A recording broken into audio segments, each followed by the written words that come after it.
The evening she sat opposite me, her face was unusually rigid and her gaze sharp.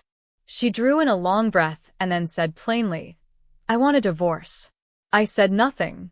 My chest tightened, but instead of crumbling, I eased back in my chair, my features composed.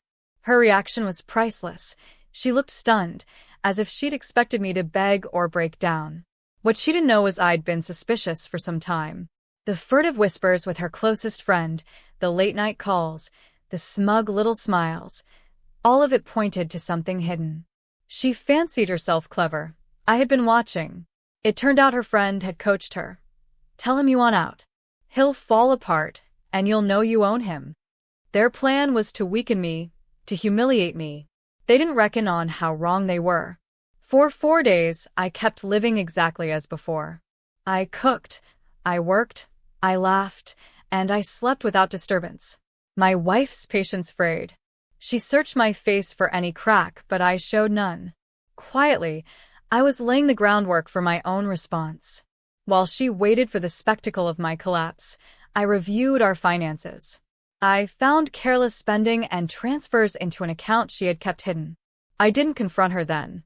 Instead, I recorded everything, assembling proof with methodical care. Revenge, I believe, is most effective when it moves in silence. Her friend kept dropping by, smirking and egging her on. Once I overheard them boasting, "Sooner or later he'll beg. Just stay firm." They had no clue that as they plotted my disgrace, I was constructing their undoing. One night she exploded. "Why don't you care if I walk away? Aren't you going to fight for me?" she demanded. I met her calmly and replied, "If you want to leave, go ahead." Then I added, quietly, "But remember, choices have consequences." The steadiness in my voice unsettled her, though she couldn't see how deep those words cut.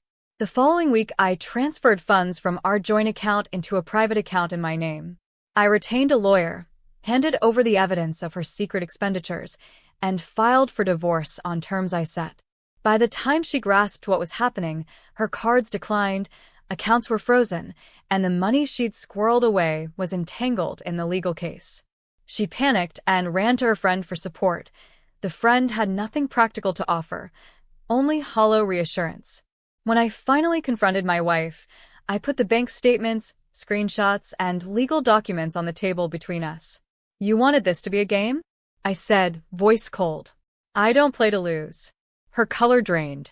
She begged for forgiveness, blamed her friend's suggestion, insisted she hadn't meant it, but her tears changed nothing.